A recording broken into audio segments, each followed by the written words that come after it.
The mountain's height is 5,137 meters above sea level. According to the Bible, Mount Ararat was the first landmark that Noah saw after escaping the Great Flood. Mount Ararat, you know, in the Bible is testified, and it is connected with Noah's Ark. So after the deluge, Noah's Ark stopped on the peak of Mount Ararat. However, Ararat is the main source of pain and suffering for Armenians. Under the 1921 agreement signed by Soviet and Turkish leaders, the symbolic mountain was left on the other side of the border. The mountain today it is in the territory of Turkey, but still it continues to be Armenian symbol. When Armenian people they are asked about their national identities, they start with the Mount Ararat. The fact that Ararat is no longer in their territory also serves as a reminder of the greatest tragedy of the country's people, the Armenian genocide.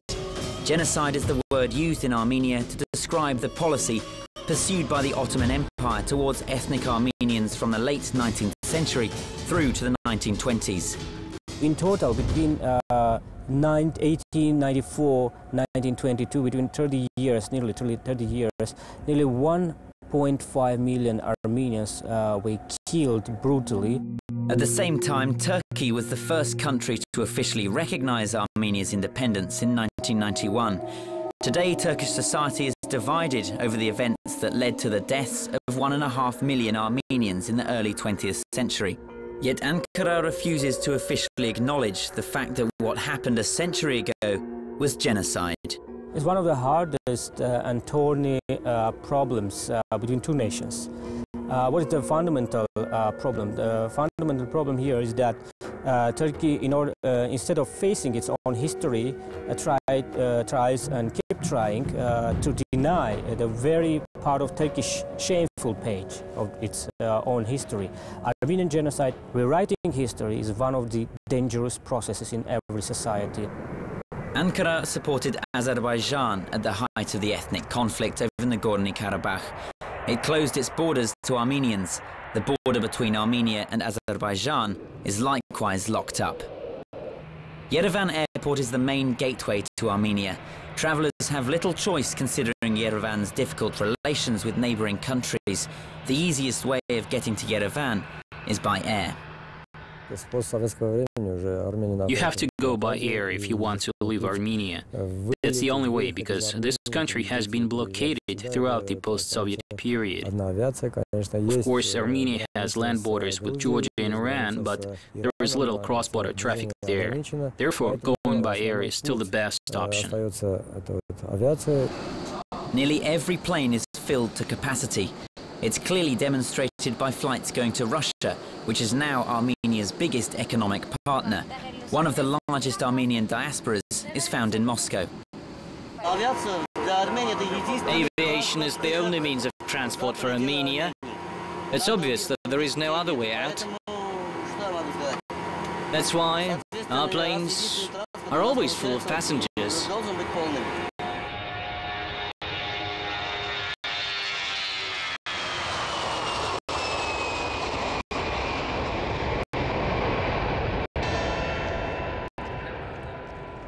Armenia was the world's first country to turn Christianity into a state religion.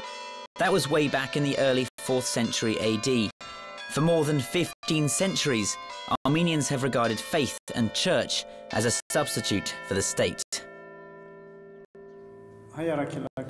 Saving human souls and preserving the nation are the two missions pursued by the Armenian Church today, as it has been doing throughout its existence.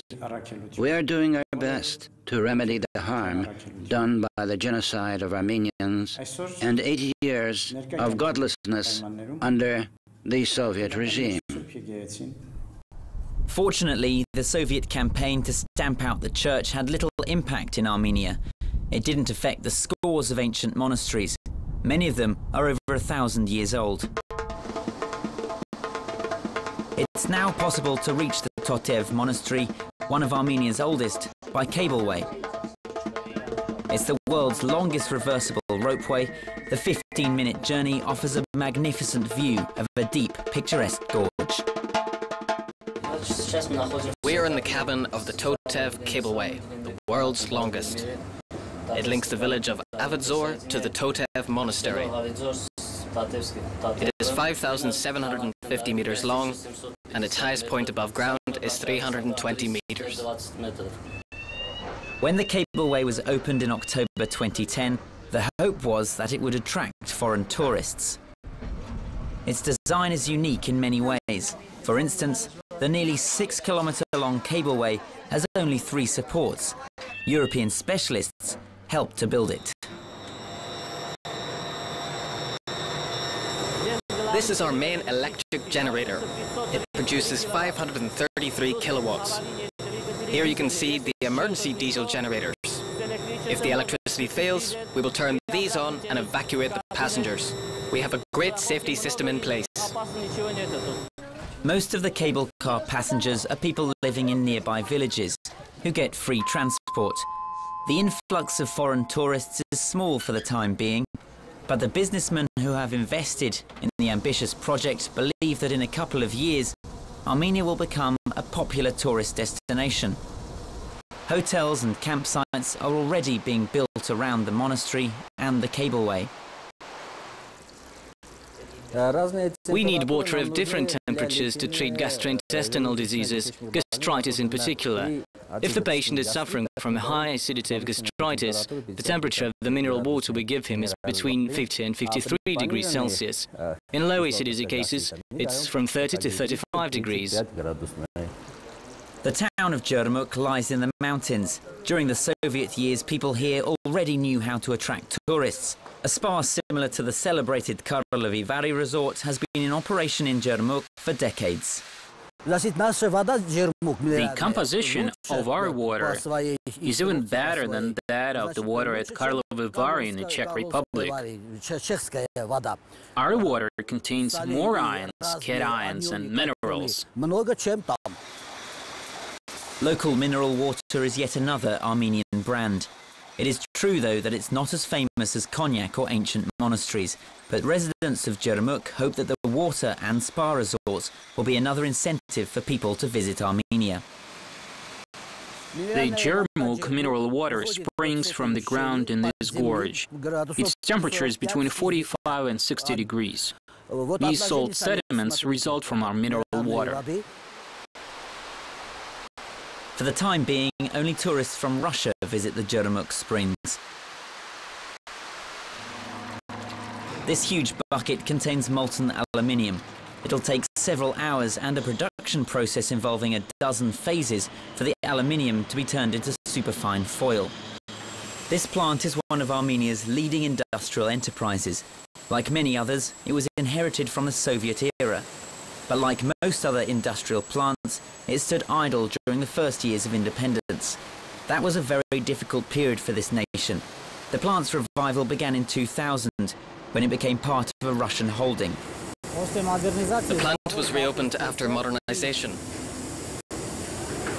Despite the crisis, it has grown stronger with each passing year. Russians and Armenians work here together. The assets are Russian. ARTSRUN STEPANYAN represents what might be called the local aluminium dynasty. His father used to work at this plant. My mother and father used to work here. Now it's time for my brother and me. I'm not a unique case. Everybody here has taken the job over from their old folks. The plant is one of the most successful in the country. It should come as no surprise. They have Russian investment and the whole of the Caucasus as their market.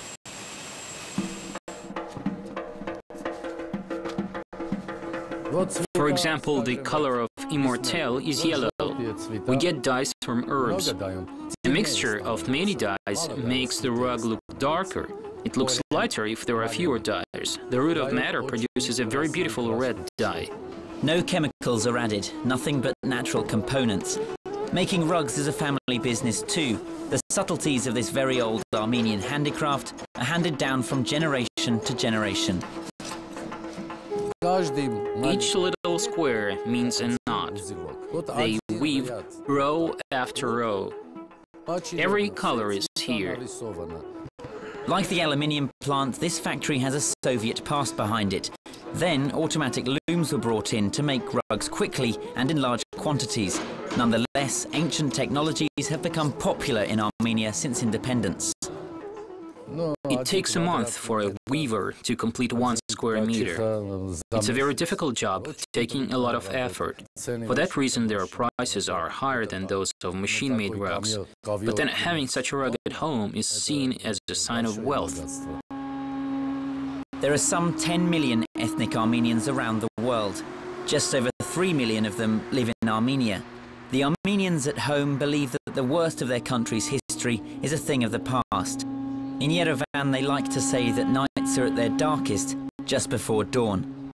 People across Armenia believe that dawn has already broken over their country.